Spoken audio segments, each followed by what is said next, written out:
മാസം വരെ കുട്ടികൾക്ക് മുലപ്പാൽ മാത്രമേ കൊടുക്കാൻ പറ്റൂ. പക്ഷേ നമുക്കറിയാം പല സാഹചര്യങ്ങൾ കൊണ്ട് അങ്ങനെ കൊടുക്കാൻ പറ്റാത്ത അമ്മമാരുണ്ട്. അവർക്ക് മാനസികമായിട്ട് അതൊരു വലിയ കുറ്റബോധം കൂടിയാണ്. അപ്പോൾ അങ്ങനെ വരുമ്പോൾ ഈ കുട്ടികൾക്ക് അങ്ങനെ ഒരു സാഹചര്യത്തിൽ നമുക്ക് മുലപ്പാൽ മാത്രം കൊടുക്കാൻ പറ്റിയിട്ടില്ല. മറ്റ് ഫുഡുകളൊക്കെ നമ്മൾ ഈ ആദ്യത്തെ 6 മാസത്തിനുള്ളിൽ ഇൻട്രൊഡ്യൂസ് ചെയ്യേണ്ടി വരുന്നു, ഫോർമുല മിൽക്കൊക്കെ. അപ്പോൾ അങ്ങനെയുള്ള കുട്ടികൾക്ക് ഈ രോഗപ്രതിരോധ ശേഷി കുറയുന്നൊക്കെ പറയുന്നത് സത്യമാണോ? രോഗപ്രതിരോധ ശേഷി കുറയുമെന്ന് ചോദിച്ചാൽ കുറയും. പക്ഷേ നമ്മൾ ആലോചിക്കേണ്ടത് മുലപ്പാൽ കൊടുക്കാൻ പറ്റാത്ത സാഹചര്യങ്ങൾ വളരെ കുറവാണ്. ഒന്ന്, പ്രത്യേകിച്ച് റേഡിയോ തെറാപ്പി അല്ലെങ്കിൽ കീമോതെറാപ്പി എടുക്കുന്ന മദേഴ്സ്, അല്ലെങ്കിൽ ചില മുലപ്പാൽ പറ്റാത്ത വളരെ റെയറായിട്ടുള്ള ജനറ്റിക് കണ്ടീഷൻസ് ഉണ്ട്. ഇങ്ങനത്തെ ചില റെയർ സാഹചര്യങ്ങൾ മാത്രമേ മുലപ്പാൽ കൊടുക്കാൻ പറ്റാത്ത അവസ്ഥ വരുള്ളൂ. ഭൂരിഭാഗം സമയത്തും അമ്മക്ക് കാര്യമായിട്ട് മുലപ്പാലില്ല, അല്ലെങ്കിൽ വേറെ പല കാരണങ്ങൾ കൊണ്ട് മുലപ്പാൽ കൊടുക്കാത്തതാണ്. അതിനെക്കുറിച്ച് നമ്മൾ പറയുന്നതിന് മുമ്പ് നമ്മൾ മുലപ്പാലിൻ്റെ പ്രാധാന്യം, ആദ്യത്തെ 6 മാസം കുട്ടിക്ക് മുലപ്പാലിന് കൊടുക്കുന്നതിന് പ്രാധാന്യം എല്ലാവരും അറിഞ്ഞിരിക്കണം. കാരണം കുട്ടിയുടെ ഏറ്റവും ഫസ്റ്റ് വാക്സിനേഷൻ എന്നറിയപ്പെടുന്നത് മുലപ്പാലാണ്. അതിലൊരുപാട് ആൻറ്റിബോഡീസ് ഉണ്ട്. ആൻറ്റിബോഡീസ് എന്ന് പറഞ്ഞു കഴിഞ്ഞാൽ പ്രത്യേകിച്ച് നമ്മൾ എടുത്തു പറയേണ്ടത് IgA എന്ന് പറയും. ഈ IgA കാര്യമായിട്ട് മുലപ്പാലിൽ അടങ്ങിയിരിക്കുന്നുള്ളതാണ്. ഈ IgA ആണ് നമുക്ക് ന്യൂമോണിയ ഉണ്ടാവാതിരിക്കാൻ, അതുപോലെ തന്നെ ഇയർ ഇൻഫെക്ഷൻസ്, ഗട്ട് ഇൻഫെക്ഷൻസ്, ഇതൊക്കെ തടയാൻ മുലപ്പാലിലുള്ള ഈ ആൻറ്റിബോഡി സഹായിക്കും. അതുപോലെ മുലപ്പാലിൽ ഒരുപാട് ഇമ്മ്യൂൺ ഫാക്ടേഴ്സ്, ലൈസോസൈംസ്, ഇതൊക്കെ അമ്മയിൽ നിന്ന് മുലപ്പാലിലൂടെ കുട്ടിക്ക് ലഭിക്കുകയാണ്. ഇത് നമുക്ക് വേറെ പാലിൽ ഇത്ര കിട്ടില്ല എന്നുള്ളതാണ്.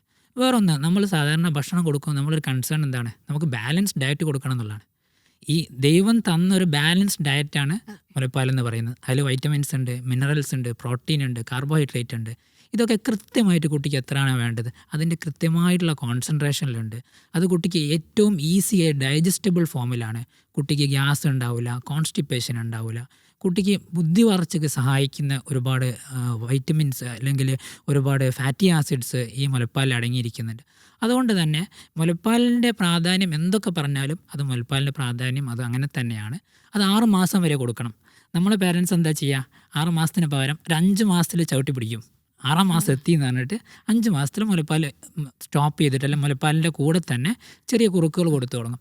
ഇതിൻ്റെ ഒരു പ്രോബ്ലം എന്ന് പറഞ്ഞു കഴിഞ്ഞാൽ 6 മാസം ആകുമ്പോഴാണ് കുട്ടിയുടെ ഗട്ട് മെച്ചുവർ ആവുന്നത്. ഇമ്മച്ചുവർ ഗട്ടിലോട്ട് മുലപ്പാലിൻ്റെ കൂടെ തന്നെ വേറെ ഭക്ഷണങ്ങൾ എത്തിപ്പെട്ട് കഴിഞ്ഞാൽ ഇതൊരു ഇമ്മ്യൂൺ ട്രിഗർ ഉണ്ടാക്കും. ഈ ഇമ്മ്യൂൺ ട്രിഗർ എന്ത് ചെയ്യും, ഭാവിയിൽ കുട്ടികൾക്ക് ആസ്മ, അലർജി, ഒബിസിറ്റി ഇങ്ങനത്തെ അസുഖങ്ങൾ ഭാവിയിൽ ഉണ്ടാവാൻ നമ്മൾ നേരത്തെ ഫുഡ് തുടങ്ങുന്നത് കാരണമാവും. അതുകൊണ്ട് 6 മാസം എന്ന് പറഞ്ഞു കഴിഞ്ഞാൽ 180 ഡേയ്സ് ആണെന്ന് എല്ലാവരോടും പ്രത്യേകം പറയണം. ഈ 180 ഡേയ്സ് എക്സ്ക്ലൂസീവ് ബ്രസ്റ്റ് ഫീഡിങ് ആയിരിക്കണം. ഇതാണ് കുട്ടീൻ്റെ ബുദ്ധി വളർച്ചയ്ക്ക്, കുട്ടിയുടെ ഇമ്മ്യൂണിറ്റിക്ക്, ഇതിനൊക്കെ ഏറ്റവും പ്രധാനം. ഇനി നിങ്ങൾ പറഞ്ഞ റെയർ സാഹചര്യത്തിൽ നമുക്ക് മുലപ്പാൽ കൊടുക്കാൻ പറ്റാതിരിക്കുമെന്ന് വിചാരിക്കാം. അതിന് നമുക്ക് ചെയ്യാൻ പറ്റുന്നത്, ഒന്ന്, കുട്ടിക്ക് 6 മാസം വരെ ഫോർമുല ഫീഡ് മാത്രം നൽകുക. ഈ ഫോർമുല ഫീഡ് തന്നെ നമുക്ക് ഇങ്ങനത്തെ ഒരു സാഹചര്യത്തിൽ നമുക്ക് ഏറ്റവും നല്ല ഫോർമുല ഫീഡ് സെലക്ട് ചെയ്യുക. അപ്പോൾ നമ്മൾ കുട്ടികൾക്ക് വാങ്ങുമ്പോൾ ഏറ്റവും നല്ല വസ്തുക്കളാണ് നമ്മൾ കുട്ടികൾക്ക് വാങ്ങുക. എന്നാൽ ആൾക്കാർ ഈ ഫോർമുല ഫീഡ് നോക്കുമ്പോൾ സാർ അതിന് കുറേ വിലയാണ്, നമുക്ക് കുറച്ചുകൂടി റേറ്റ് കുറഞ്ഞ് തരണം എന്നുള്ളതാണ്. ഞാൻ പറയുന്നത് ക്വാളിറ്റി കൂടുന്നതിനനുസരിച്ച്, അല്ലെങ്കിൽ ഇതിൻ്റെ ഏറ്റവും നല്ല മുലപ്പാലാവുമ്പോൾ ഏറ്റവും നല്ല ഫോർമുല ഫീഡ് ആകുമ്പോൾ അത് മുലപ്പാലിനോട് നിയർ സാമ്യമുള്ള നമുക്ക് മാർക്കറ്റിൽ ലഭ്യമാണ്. അത് കൃത്യമായിട്ട് കൊടുക്കുക. നല്ല ഹൈജീൻ പ്രാക്ടീസ്, നമ്മൾ കൃത്യമായിട്ട് ഇത് കൊടുക്കുന്ന രീതികളൊക്കെ പ്രത്യേകം ശ്രദ്ധിക്കുക. ഇത് നമ്മൾ ഫോർമുല കൊടുക്കുമ്പോൾ മുലപ്പാൽ കൊടുക്കുന്ന പോലെ അല്ല, അതിനകത്ത് ഇൻഫെക്ഷൻ കിട്ടാൻ ചാൻസ് ഉണ്ട്. ബോട്ടിൽ കൊടുക്കും, ബോട്ടിൽ നന്നായിട്ട് സ്റ്റെറിലൈസ് ചെയ്ത് ഭയങ്കര പ്രയാസമാണ്.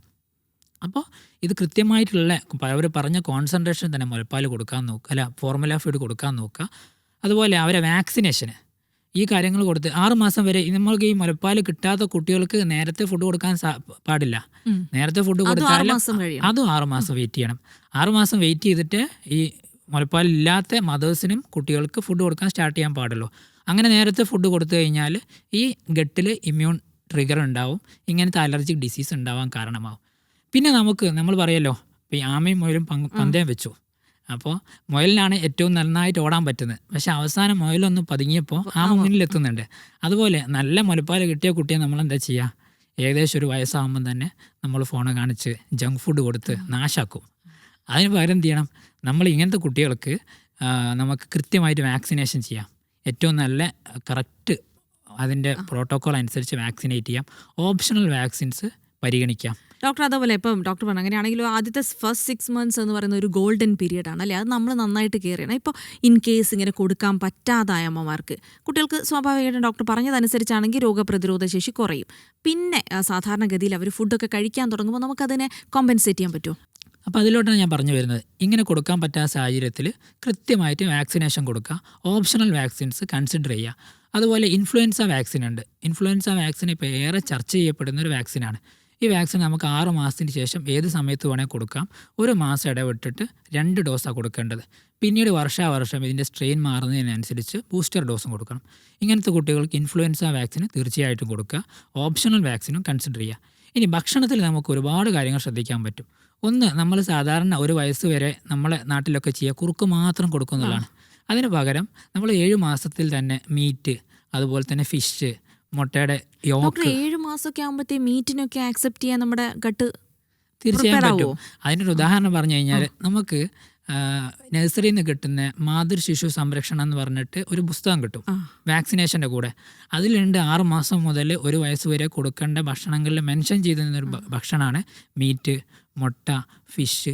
ഇതൊക്കെ നമ്മൾ കുറുക്കൊന്ന് സ്റ്റാർട്ട് ചെയ്ത് കുട്ടി ഭക്ഷണം കഴിച്ചു തുടങ്ങി കുട്ടിയുടെ വയറ് ഓക്കെ ആണെങ്കിൽ നമുക്ക് മീറ്റും അതുപോലെ തന്നെ ഫിഷും ഒക്കെ ഇൻട്രൊഡ്യൂസ് ചെയ്യാൻ പറ്റുന്നതാണ്. ഈ ഫിഷിലൊക്കെ അടങ്ങിയിരിക്കുന്ന ഒമേഗ 3 ഫാറ്റി ആസിഡ്സ് ഉണ്ട്. അതുപോലെ തന്നെ ഒരുപാട് പ്രോട്ടീൻസ് ഉണ്ട്. ഇതൊക്കെ ബ്രെയിൻ ഡെവലപ്മെൻറ്റിന് സഹായിക്കും, ഇമ്മ്യൂണിറ്റി സഹായിക്കും. ഒരുപാട് വൈറ്റമിൻസ് ഉണ്ട്, മിനറൽസ് ഉണ്ട്. ഇതൊക്കെ നമ്മൾ വെറും കുറുക്ക് മാത്രം കൊടുത്തുകൊണ്ട് കിട്ടില്ല. നമ്മൾ ഫ്രൂട്ട് പ്യൂരീസ്, അല്ല വെജിറ്റബിൾ പ്യൂരീസ്, സ്മാഷ്ഡ് ഫ്രൂട്ട്സ് അല്ലെങ്കിൽ സ്മൂത്തീസ്, ഇതൊക്കെ നമ്മൾ കുറുക്ക് സ്റ്റാർട്ട് ചെയ്ത് ഒരു 7-8 മാസം ആകുമ്പോൾ തന്നെ ഇൻട്രൊഡ്യൂസ് ചെയ്ത് തുടങ്ങണം.